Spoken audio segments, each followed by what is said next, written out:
주님께서 이 땅에 오신 이유를 말씀하신 말씀 가운데 양으로 생명을 얻게 할 뿐만 아니라 더 풍성한 삶을 누리게 하기 위해서 이 땅에 오셨다, 그렇게 말씀하셨습니다. 여러분, 우리가 예수 그리스도를 믿고 주님을 영접함으로 우리가 생명을 얻어 구원받아 하나님의 백성이 된 줄로 믿습니다. 하나님의 백성이 되고 하나님의 자녀가 되어 천국을 누리고 천국 가는 축복을 누리게 되는 생명을 얻는 하나님의 자녀가 된 것이죠. 그런데 하나님께서 우리에게 생명 얻는 것만 위해서 주님이 이 땅에 오신 것이 아니라 풍성한 삶을 위해서 이 땅에 오셨다고 그렇게 말씀하셨습니다. 이제 풍성한 삶이라고 하는 것은 이 땅에 살아가면서 축복된 복을 누리고 사는 그런 삶을 의미하지만, 우리가 생각하는 그런 물질의 복이라든지 세상 영화의 복의 그런 표현의 의미가 아니라, 주님께서 말씀하시는 풍성한 삶은 우리가 보람있게 살고 가치 있게 살고 후회하지 않고 살고 자랑스럽게 살고 하나님이 기뻐하시는 모습으로 살아가는 그런 삶의 모습을 우리에게 말씀하는 것이죠. 여러분, 우리가 이렇게 정말 그리스도인으로 하나님의 사랑으로 자랑스럽게 살아가는 삶의 모습을, 풍성한 삶을 우리는 어떻게 살아갈 수 있는가, 그 부분을 계속해서 말씀드리고 있었습니다. 이 풍성한 삶을 살아가기 위해서 우리는 수레바퀴의 삶을 생각할 수가 있는데, 그 중심에 수레바퀴가 잘 돌아가기 위해서는 그 중심에 예수 그리스도가 계시고, 내 인생의 운전대를 당신이 잡아주셔서 갈 길을 바로 인도해 주시는, 우리가 이 풍성한 삶의 길, 은혜의 길, 보람있는 길을 가게 되는 줄로 믿습니다. 이 주님께서 내 중심에서 내 인생의 운전대를 잡고 운전하며 가시게 하기 위해서 우리는 이 중심축을 제대로 받쳐줄 수 있는 6가지 바퀴살이 필요한데, 첫 번째가 기도 생활인 것을 말씀을 드렸습니다. 지속적인 기도의 삶, 꾸준하게 계속해서 기도하는 생활이 있을 때 그리스도께서 내 중심에서 떠나지 않고 항상 내 중심에 계셔서 나를 바로 이끌어 인도해 주시는 줄로 믿습니다. 뿐만 아니라 우리의 삶의 우선순위에 하나님의 말씀을 두고, 하나님 말씀이 나로 하여금 좌로나 우로나 치우치지 않고 바른 길을 가고 가치 있는 길을 가고 보람있는 길을 가게 하는 그 길을 따라 가게 하기 때문에, 하나님 말씀 항상 묵상하고 잊지 않고 살아가게 되면 우리는 이 풍성한 삶을 주님의 내 중심이 되셔서 이끌어가는 삶을 살게 되는 줄로 믿습니다. 이렇게 기도하고 말씀 보고 하는 삶을 위해서 우리가 예배의 삶을 끊임없이 계속하게 될 때, 우리는 그 반복적인 예배 생활을 통해서 점점점 더 주님을 중심으로 살아갈 수 있고, 뿐만 아니라 우리에게 주신 은사, 우리에게 주신 재능을 통해서 하나님을 섬기고 이웃을 섬기고 아름다운 삶을 살아갈 때 그리스도인의 올바른 삶을, 풍성한 삶을 살아갈 수 있다고 하는 것입니다. 오늘은 여러분들에게 빚진 자의 심정으로 하는 부채살 중에 하나인 전도에 대해서 복음 증거에 대한 말씀을 드리려고 합니다. 여러분, 하나님께서 우리에게 생명을 주시고 하나님의 자녀 삼으시고 천국을 누리고 천국에 들어가게 하시고 이 땅에 살면서 가치 있는 삶을 살게 하시는 이유, 하나님의 백성, 하나님의 자녀로 삼으시고 우리로 하여금 그 생명길을 가게 하고 천국 백성이 되게 하신 그 이유, 그거는 다른 것이 아니라 복음 전도 때문입니다. 우리를 하나님의 자녀 삼아주시고, 내가 무슨 특별한 자격이 있었습니까? 내가 무슨 특별히 내놓을 것이 있었습니까? 나는 죄인이었고 어리석게 사는 사람이었는데 우리를 부르셔서 구원하셔서 하나님의 자녀로 삼으신 이유, 그거는 우리로 하여금 복음의 사명, 복음 전도의 사명을 이어가게 하기 위한 것입니다. 하나님께서 소원하시는 일이 세상 모든 사람들이 구원받아 축복을, 이 풍성한 삶을 누리고 살아가기를 원하시는데, 이 하나님의 소원을 이루어드리는 것이 바로 우리가 이 땅에서 이루어가고 살아가야 할 바퀴살 중에 하나가 된다고 한 말씀입니다. 디모데전서 2장 4절 말씀에 보면 하나님은 모든 사람이 구원을 받으며 진리를 아는데 이르기를 원하시느니라 말씀하고 있습니다. 예수님이 이 땅에 보내신 이유도 바로 세상 사람들을 사랑하셔서 그들을 구원해서 생명을 누리고 축복을 누리게 하시기 위한 것입니다. 우리를 택하시고 부르셔서 하나님의 자녀 삼으시고 축복하신 이유도 이 복음의 사명을 우리에게 주셔서 감당하게 하시기 위한 것입니다. 요한복음 15장 16절에 보면 너희가 나를 택한 것이 아니요 내가 너희를 택하여 세웠나니 이는 너희로 가서 과실을 맺게 하고 말씀하셨습니다.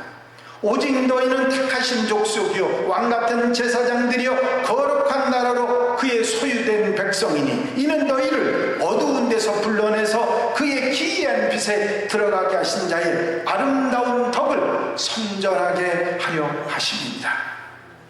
우리를 통해서, 우리가 누리는 축복을 통해서 다른 사람들, 이 세상의 구원과 하나님의 축복을 누리지 못하는 사람들에게 이것을 전하게 하시기 위해서 우리를 택하시고 부르셨다 하는 것입니다.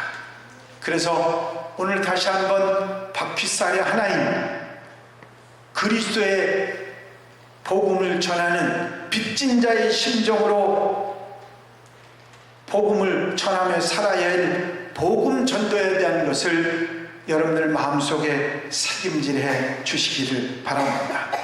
사도 바울은 내가 복음의 빚진 자라, 그런 표현을 했습니다. 여러분, 정말 사랑의 빚진 자로서, 생명을 빚진 자로서, 축복을 빚진 자로서, 능력의 빚진 자로서, 빚진 자의 심정으로 여러분들 주변 분들에게 복음을 나누며 사는 하나님의 백성들이 되시기를 바랍니다. 사도 바울은 이런 고백을 했어요. 내가 복음을 전할지라도 자랑할 것이 없으면 내가 부득불할 일임이라. 만일 내가 복음을 전하지 아니하면 내게 화가 있을 것이니로다. 그렇게 말했습니다.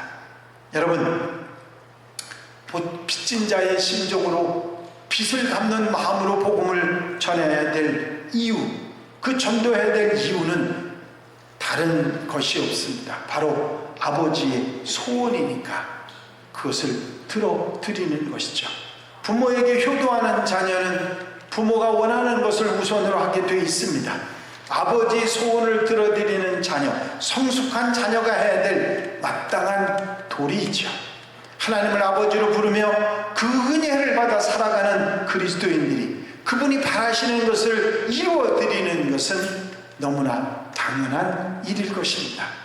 또 우리는 바울의 표현처럼 너무 많은 빚을 졌기 때문에 빚진 자의 심정으로 빚을 갚아야 하는 것이죠.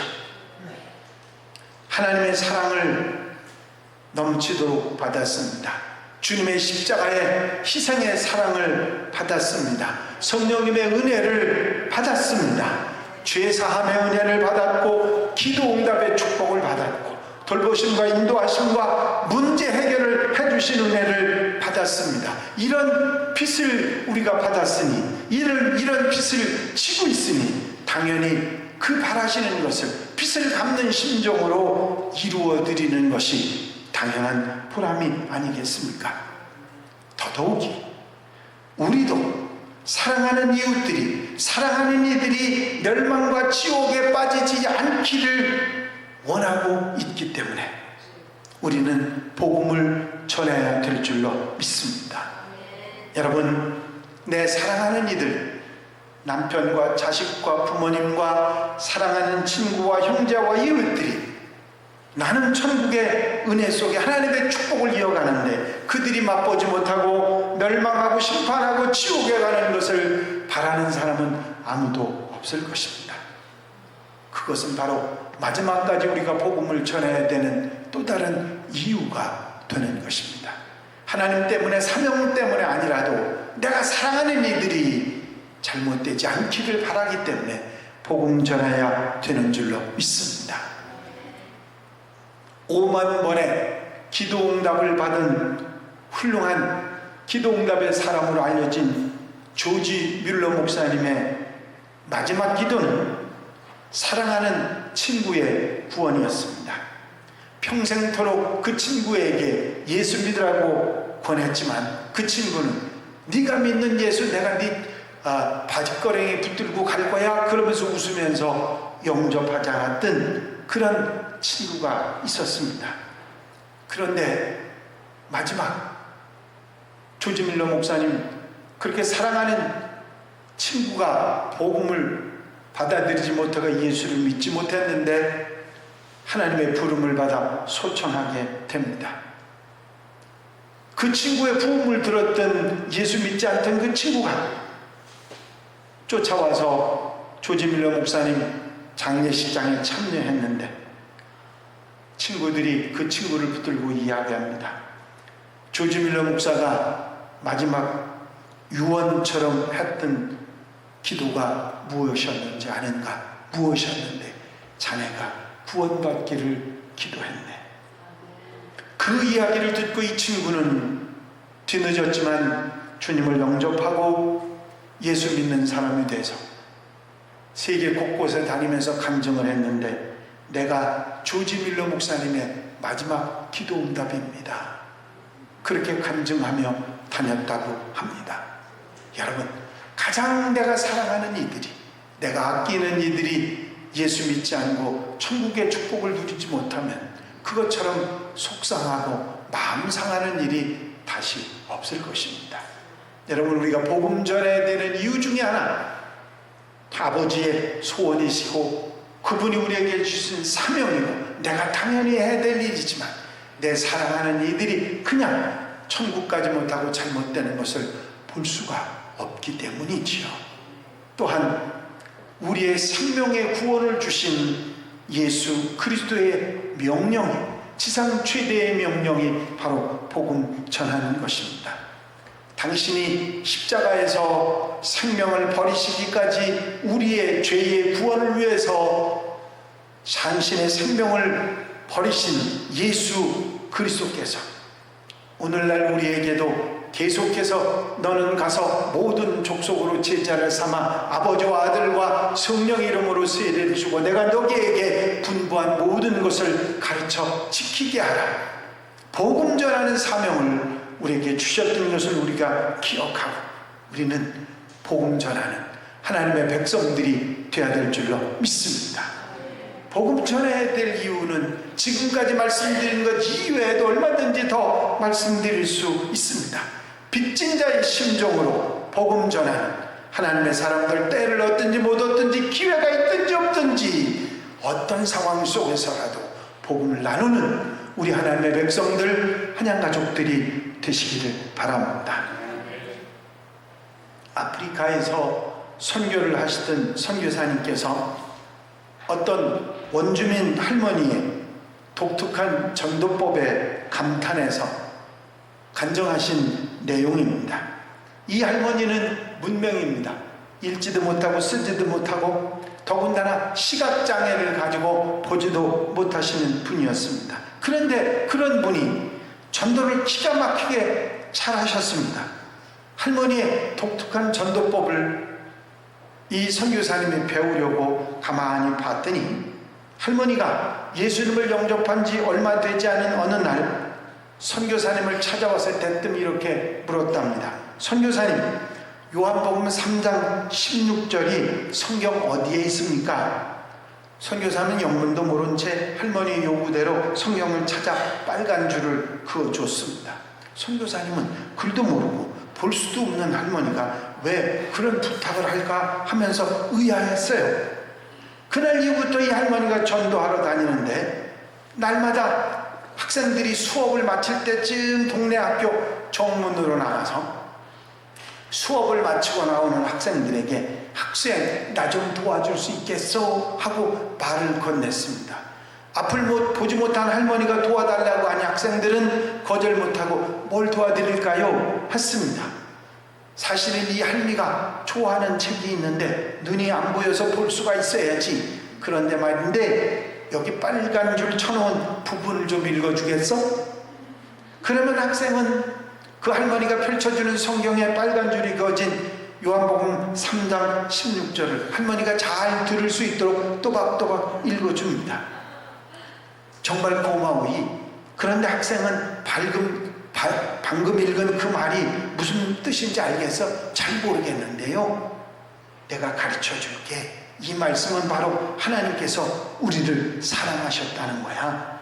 내가 우리 하나님께로 들기는 나와 학생을 하나님께서 사랑하셔서 그분의 하나밖에 없는 외아들을 예수님을 주셨다는 거야. 그런데 우리가 그 예수님을 믿으면 죄를 다 용서받고 하나님의 자녀가 되고 영생을 얻게 되는 거야. 할머니의 독특한 전도법은 이러했습니다. 보지도 못하고 쓰지도 못하고 그리고 눈이 멀어서 보지도 못하는 그분이, 배우지 못해서 알지도 못하는 그분이 빨간 줄이 그어진 그 성경만을 들고서 이런 복음을 전했던 것입니다. 할머니로 인해서 많은 사람들이 예수님을 알게 되고 복음을 깨닫고 복음의 열매를 얻게 됐던 것입니다. 골로새서 4장 3절입니다. 또한 우리를 위하여 기도하되 하나님이 전도할 문을 우리에게 열어주사 그리스도의 비밀을 말하게 하시기를 구하라. 내가 이것을 인하여 매임을 당하였노라. 사도 바울의 고백입니다. 여러분, 우리가 때를 얻든지 못 얻든지 기회가 있든지 없든지 상황이 되든 되지 않든지 복음을 들려주기 시작할 때 어떻게 생각하면 미련하고 어떻게 생각하면 도저히 되지 않을 방법일 것 같은 단지 던지고 선포하는 그것을 통해서 성령이 역사하셔서 그 심령을 바꾸어 주시는 줄로 믿습니다. 이런 복음 전도로 인해서 죽어가는 생명을 살려주시고 하나님을 기쁘시게 하고 천하보다 귀한 것을 하나님께 드리게 되고 사랑에 빚진 모든 것을 하나씩 하나씩 갚아가게 되고 성령의 충만을 누리게 되고 칭찬과 면류관의 복을 받게 되고 후회하지 않고 하나님 앞에 자랑스럽게 설 수 있는 하나님의 백성의 삶을 살아가는 것입니다. 여러분, 전도는 해도 좋고 안 해도 좋은 권고사항이 아닙니다. 주님의 명령입니다. 그리고 하나님의 소원입니다. 그리고 우리가 마땅히 지켜내고 항해해야 할 우리의 삶의 도리인 것입니다. 아까 말씀드렸듯이 중심축이 되신 예수 그리스도를 떠받치는 바퀴살과 같은 것이 복음전도 또 하나의 바퀴살입니다. 잊어버리지 마시고 때를 얻든지 못 얻든지 기회가 있든지 없든지 언제나 어디서도 복음 전하는 사명을 다하는 하나님의 백성들, 하나님의 자녀들, 하나님 가족들이 되시기를 바랍니다. 성령께서 함께 하시고 도우셔서 아름다운 결실을 맺는 놀라운 역사가 있을 줄로 믿습니다. 이제 가을이 본격적으로 시작이 됐습니다. 오늘 낮에도 34도까지 올라간다고 하는데 아침 저녁은 이제 긴팔 옷을 입어야 될 정도로 썰렁해졌습니다. 가을이 왔습니다. 결실의 계절. 바로 이런 날씨가 되는 이유를 우리 어른들은 그렇게 했습니다. 곡식이 잘 익으려고 그러는 것이다. 그렇습니다. 이 가을에 여러분들의 복음에 놀라운 사역자들이 돼서 전도의 열매를 아름답게 맺는 하나님의 백성들, 하나님의 자녀들, 하나님 가족들이 되시기를 바랍니다. 기도드리십니다. 사랑과 은혜가 영심하신 아버지 하나님, 빚진 자의 심정으로 복음을 전하며 온 세계에 복음의 사도로 살아갔던 사도 바울이 빚진 자의 심정으로 했던 그 복음 전도를 우리 마음속에 다시 한번 책임질할 수 있도록 인도하시니 감사를 드립니다. 아버지 하나님, 우리의 삶 속에서 때를 얻든지 못 얻든지 기회가 있든지 없든지 이제 모든 삶 속에서 복음 전하는 사명을 뒤로 미루지 않고 언제 어디서도 복음 전하는 하나님의 백성들 되어 예수 그리스도를 증거하고 생명을 얻게 하고 풍성한 삶을 누릴 수 있는 하나님의 사람으로 아버지 하나님의 결실을 맺는 하나님의 백성들 한양가족들이 되게 하여 주시옵소서. 우리가 부족하지만 성령께서 함께 하셔서 이 아름다운 역사를 이룰 수 있도록 축복해 주시옵소서. 예수 그리스도의 이름으로 기도하옵나이다.